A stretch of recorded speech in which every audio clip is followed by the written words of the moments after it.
Podcasts are awesome. And I know you love them too, or you wouldn't be here right now. But have you ever thought about starting your own? Don't worry, you don't have to be a techie, but you do need a bit of guidance so you don't make costly mistakes. My name is Sunny, and I've been podcasting for a long time. I've launched more than 15 profitable podcasts, and I'm the founder of the Independent Podcast Network. My online course, How to Launch Your Profitable Podcast in 30 Days, gives you the keys to the 5 Ps of podcasting, which is everything you need to launch and grow a successful podcast. You get unlimited access to more than 35 videos and dozens of handouts. And when you purchase my course, you're also supporting this awesome podcast because they're getting 50% of the money when you use their special link. How cool is that? Let me help you get started with your podcast. Go to podcastareawesome.com/fashion. That's podcastareawesome.com/fashion.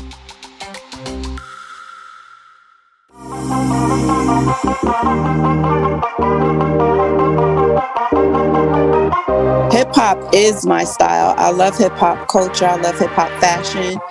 I love hip hop music, and that was my motivation. And my style aesthetic always includes elements of hip hop culture, no matter what it is, even if it's a red carpet or something conservative, there's still that hip hop touch. And it has heavily influenced my life.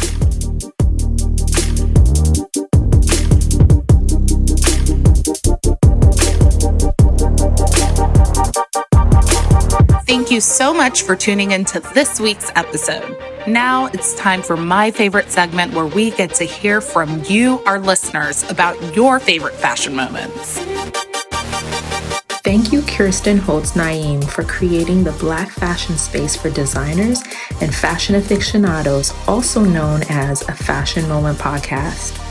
My favorite moment of the show is when Jetta Khan spoke of the direction he feels fashion should be taking in this new age. When he said designers should be focused on making niche offerings that are unique, one-of-a-kind creations that are not mass-produced, I drank every word of the spilled tea. I live for your Valley Girl accent and your contagious laugh. Brava to you, Miss Kirsten. Looking forward to more episodes and continued success. Love at Styly Forever.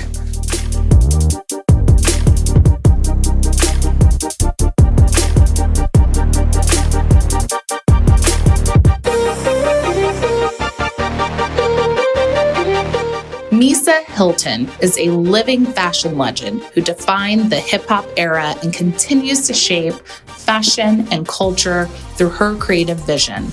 Misa is the master architect behind the style of hip-hop and R&B greats like Mary J. Blige, Jodeci, and Lil'Kim, to name a few. She is the founder of the Misa Hylton Fashion Academy, a global creative partner at MCM Worldwide, a certified life coach, an amazing mother, and just a dope human being. Literally everyone that has ever mentioned her name only has positive things to say and often leave inspired. And in fashion and entertainment, that speaks volumes about her lovable personality, character, and impeccable talent.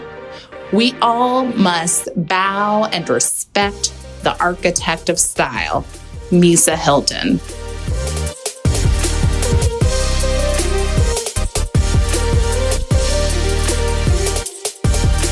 Thank you so much for being on a fashion moment. And what I always love to do, we know who you are, but for those who may not know, how did you become a stylist and, this amazing style architect, like transforming culture, essentially? Like, how did this happen?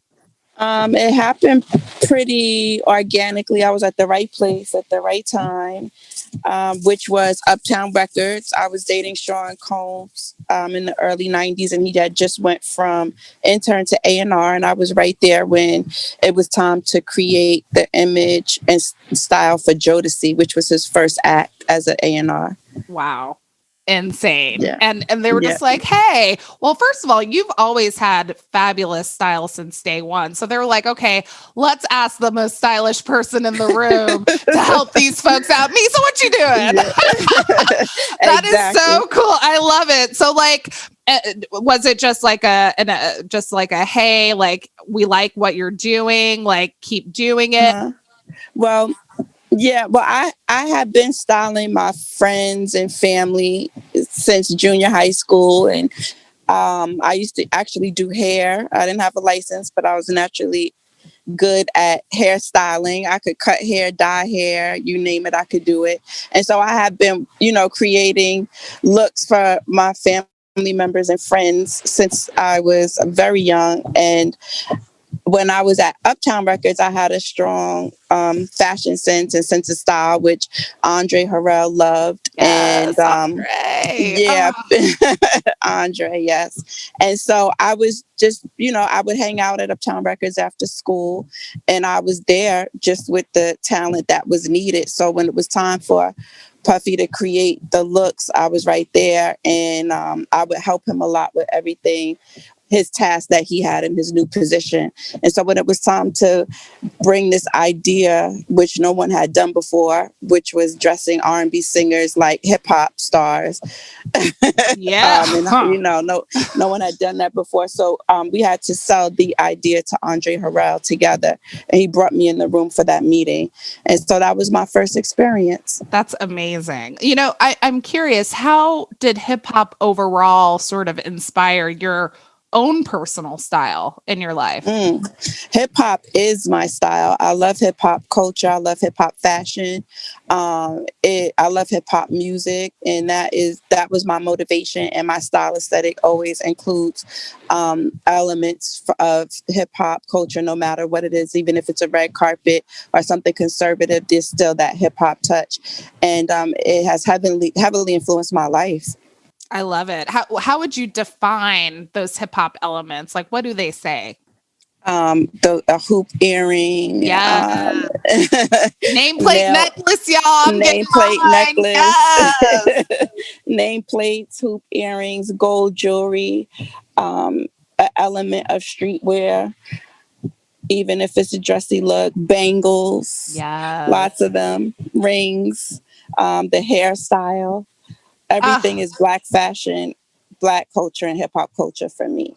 And I've stayed true to that aesthetic for the last 30 years. It's very popular now, but I've always been true to it. I didn't go away or, try to whitewash my style or be anything other than what I wanted to celebrate, which was our fashion. I love it. Ghetto until proven fashionable. That's right. Take that. That's but right. You've been defining and really creating. I mean, you were there during the early days of hip hop and R&B when everything was, really starting to happen. So your contributions truly shaped the culture, not only in the US, but the world. You see everybody trying to recreate these looks now, or they've been doing it. You go to Japan, I'm sure you're like, hey, hold on, I did that. Especially with the hair, like you mentioned, you're not only the actual looks, but the hair. You take, the hair and the beauty elements to the looks that you do are truly out of this world. So I love it. Thank you. Much. Yeah, hair is an accessory, like my good friend Gabby says. She's a celebrity hairstylist. Hair is an accessory. Yes. Yes. What was interesting also when I was working in the fashion office, I saw, firsthand just how Black designers and stylists and celebrities, were often denied access to, various looks and clothing, certain brands. So I'm curious, in the earlier stages of your career, how were you able to access that clothing and get those brands on, these, hip hop artists and R&B stars? Well, in the beginning, I wasn't able to have access, and that led me to design and to create my own looks.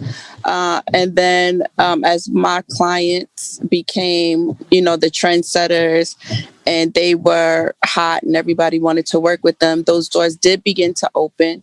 And, it became pretty easy at that point. However, I love designing myself, and I love supporting other brands, Black-owned brands like April Walker Wear. She was a huge supporter when I wasn't able to get into the luxury fashion showrooms and streetwear brands like Aniche and Mecca and Fubu and all those guys who are the backbone of what is happening today with streetwear and in high fashion. They were actually the trailblazers around that. So I would pull from those designers and create my own looks. And I was big on shopping, like at Paragon Sports. There was a lot of sportswear elements. Mary would have the hockey jerseys and the tennis skirts, and the guys that I work with wore a lot of jerseys too. So, sports has always been big in hip hop and hip hop culture as well. So those were easy things. And you know what? You hear about those big budgets in the 90s, right? Yep. So we bought a lot. You're like, that's we where just went and bought it. And then you return it. Yeah, in those days, they didn't even return it. I think people have to do that now because the budgets are smaller for a lot of up-and-coming stylists. But yeah, no, we bought everything. Chanel, Louis Vuitton, Gucci. We bought it and they kept it. Yep. What? Oh my God. That sounds like a dream. So like literally after the shoot where you're like, okay, so I'm going to take this one, you keep that one. Like, was there a big like meeting as to who would keep what? Well, the artists always wanted to keep everything. If they were kind enough, they would give some stuff away. Kept it professional. I feel you. Yeah. I feel you. Some of us did, some of us didn't, but we know about that styling game. Being on the opposite end, I'm like, where are those shoes that I loaned you? I see you at Fashion Week with those shoes on. You need to return them. So I know the game. So, what is your approach to style curation? Like, do you have mood boards? Are there journals full of notes, like cutouts, tear sheets? Like where do you put it all? I create mood boards, but it first starts with being inspired by something, music, color, the person. If the person is an artist, listening to their music, and then it goes from that to a mood board. And sometimes tear sheets, but a lot of what I'm creating, it comes from my imagination and my mind. It's not anything that I go out to look for. You know what I mean? If that makes sense. Like I don't go outside. I start from inside out. You're magical. So do you have like dreams about looks sometimes? I do have dreams, a lot of dreams about looks, about a lot of things. But yes, I do have a lot of dreams, very vivid dreams. Yeah. I'm a true creative. My imagination is very, very, very big. And that's been the basis for my talent, my imagination. And it's a God-given gift. And I feel like it's divine. And I feel like it's given to me. Speaking of that divinity, which is so true, you have created the looks for so many iconic hip hop figures of our time and clearly of those to come who get inspiration from them. So like, the Jodeci, Mary J. Blige, Lil'Kim, Missy Elliott, the list goes on. Kimora Lee Simmons as well, because I know you were in her closet. I remember that was my office. And we were like, it's Misa, and like the way you organize her looks in the little photo books. And the photo oh my God, I wanted to recreate that. Like we were kids watching, we're like, oh my God, we need to do what Misa's doing with Kimora's wardrobe. We had little wardrobes, but it was inspirational. So I love that closet. That was my office for many years. Gorgeous. Hey, Kimora, come on the show when you can, girl. So, you've created all of these looks. Like what would you say ultimately has defined your success? Like what has kept you in the game this long? What keeps you, just at the top? Even when it looked like, they were like, oh, who's Misa? A lot of us knew, Black folk who have followed your career, and now it's expanding. But what would you say has sort of kept you in the game this long? Believing in myself and courage to just keep going and trust. So believing in myself, courage, and trust in the process. I don't always know what the next thing is, but I know it's something good and I believe in it. So, I'm creating my experience by the way that I look at life and the way that I look at opportunity. And I did watch And the God. remix. Yes, God. Yes. We're all about that on First and foremost. Okay. Oh, and you know what? I have to say this. And keeping a great team around me, because you can't do what I've done alone.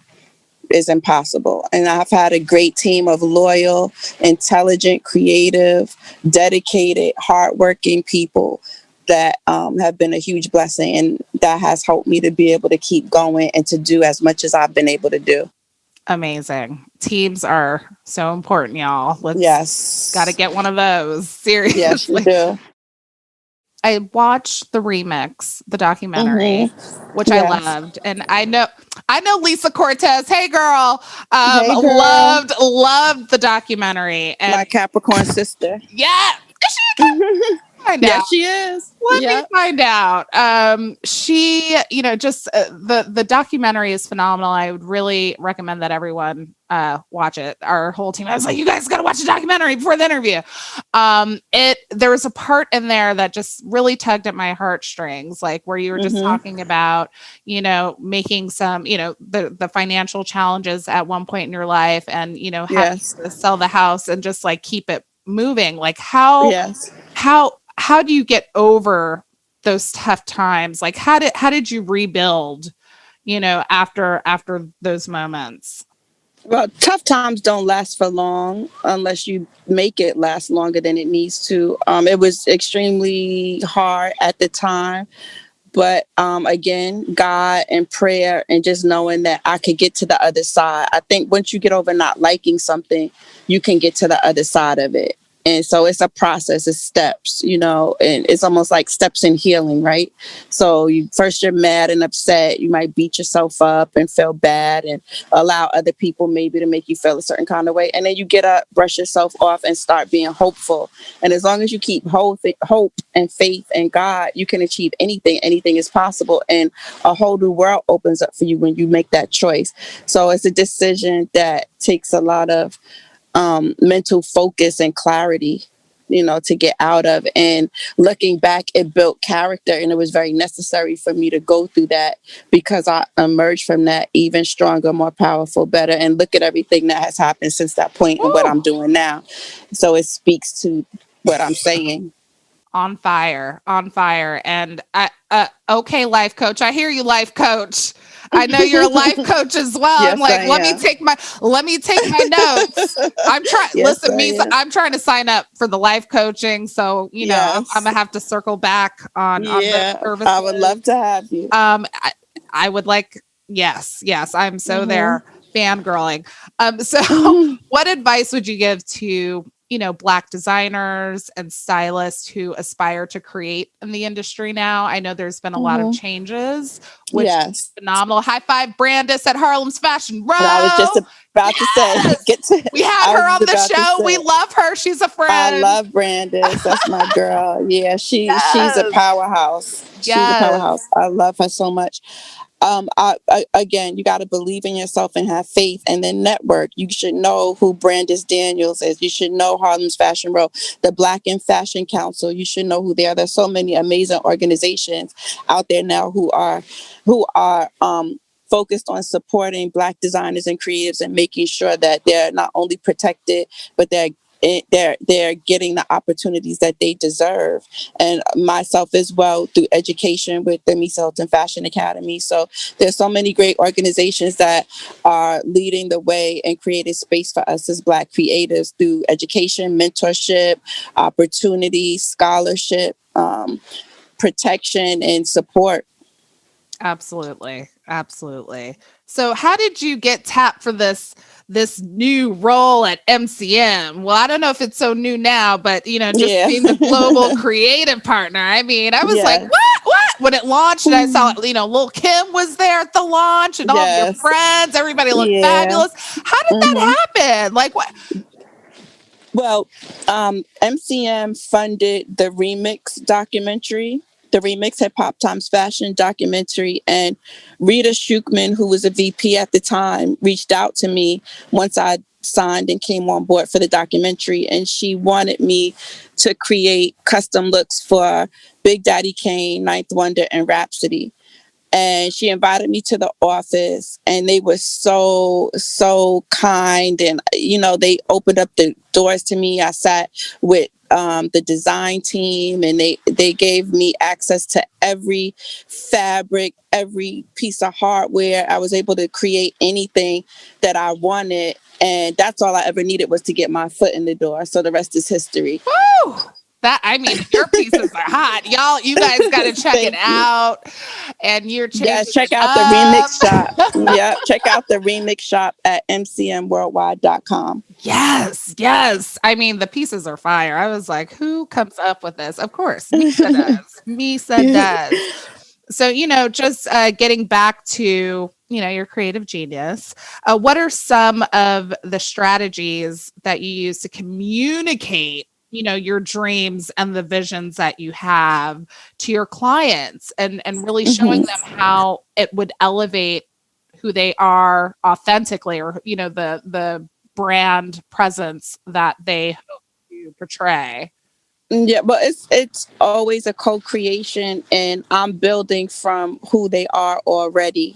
So getting to know the client is extremely important, and getting to know their art and what their goals are, and the demographic that they are selling to or appealing to or care about. And I start from that place. So it's really about connecting and like having an understanding, a lot of talking and consulting, and getting to know who they are and who they want to be in the world. And because image is very personal. And so I don't create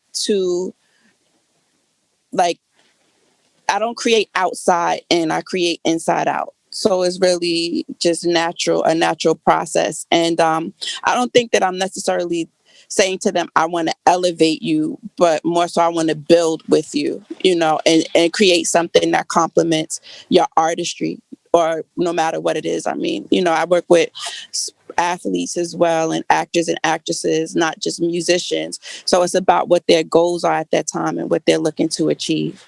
I love that. And is there always just a little piece of Misa in the look? Just a little piece? Every time. You already know you're going to see some pop of color in there. You're going to see something. You'll know the details. I love the Misa details. Yeah. Well, Thank you. Another thing I love so much about you is that you're an amazing mom. And I am a mom of a 2-year-old and a 4-year-old. Thankfully, they're not here right now screaming. So we are good.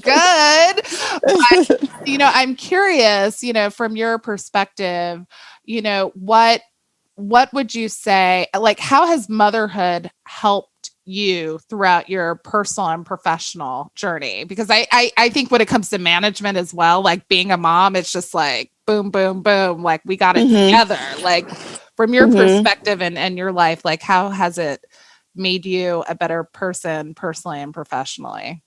I think it's kept me grounded, and it gave me something to keep pushing for, and to keep working for, and to keep striving, because my kids are my biggest inspiration. And a lot of what I have done is for them, and how I carry myself, how I conduct my business, and how I show up in the world. And, as a mother, it's not an easy job. You don't always get it right, but, you do the best you could do. And I think that as mothers, that's what we all try to do, the best that we can do. And, we're people too. So remembering that, I'm human, and as long as I'm doing the best that I could do, and my kids are good, have good hearts, and they love God, and they want to be good people, then I'm successful. Everything else is experience. So, and I was able to give them that. So that is a word. You just do the best you could do. That's it. And when you don't do good, you do better next time, and you learn and you grow, because you're growing together with your children. No one has been a mother before. You don't get a manual. No. You just do the best that you can do. Absolutely. I can tell you one thing: with more than one kid, you need structure. That was big for me. Structure. It's kicking in now. I'm like, Yeah. All right, I need to really, boost my organization skills here. I thought I had it together. Now it's like, okay, let's figure this out. So that's very helpful advice. So, I'm curious. I just have to like squeeze this in. Like, what are you into right now? Because you're always on the pulse of what's next. Like, are there some designers that you're like really, well, obviously MCM, but like any other designers that are sort of like piquing your interest or trends even? Like, I'm trying to take notes. Yeah, I love Jason Rembert. Aliette. I love Fee Noel. Yes. I love Kimberly Goldson. So beautiful. Yeah. Love. Yeah. I love all of those designers. And I saw you at the Pure Moss show. Of in course, the audience. I was like, it was like a Black family reunion that I was like, oh my God, I'm totally missing it. It was like the barbecue, but like the fashion industry was like invited to the barbecue and you're like doing your thing. So you're like, I hope y'all get what's happening right now, but like we're having a barbecue. It was gorgeous. Yeah. You know who? Yeah. That was the best fashion show I ever been to in my whole career. Yeah. It was amazing. I also love Samaria Leah. Yes. Which is LL Cool J and Simone's daughter. She's dope. Wow. It just, I was like in tears watching the live stream. So I can only imagine what it was like actually being there. That's amazing. Well, speaking of like the best fashion show you've ever been to, one of our favorite questions on the show that we like to ask every guest is, what is your favorite fashion moment of all time? It can be personal, professional, or both. Some people have childhood memories that really spark the magic, but something that was just truly, truly magical for you. I thought about that. I don't think I have a favorite. I don't have a favorite client. I don't have a favorite fashion moment of my own. I love it all. I love fashion, period. I just love dope shit. Yes. So, period. That's what can you have like a highlight reel on your IG that just says dope shit and like we just check it and it'll just be a list. It could be shoes. It could be whatever your picks for the day. Cause I'm trying to know. We all want to know. Yeah. Oh, that's so amazing. Well, you are fantastic. And this truly has been a dream come true. Chatting with you. It's a full circle moment for me. And I just, you're doing covers. Like, are there any upcoming projects you can share with us right now? Or is it kind of, yes, I can share one. I have a collaboration with Macy's dropping in March 2021. Wait, okay. Hold on. So does that mean we need to get our coins together? Oh, no. Well, a little bit, but not like for MCM. Okay, because you already know with MCM. Okay, it's like a budget every month, trying to get that together. But yes. Oh, yes, a collaboration with INC. Stop it! Yeah. You know what? I can't wait. I can't wait. Everybody, like, set your alarm clocks, set your reminders on your phones, and we'll be sure to, promote that, the drop for sure. Yes. Well, thank you so much, Misa. You're everything. Again, I'm circling back on those coaching services. Yeah.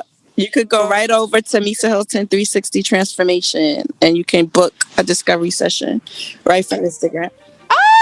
Perfect. Thank you. Thank you so much, Misa. You're very welcome. Have a great evening. Okay, you too. Thank you.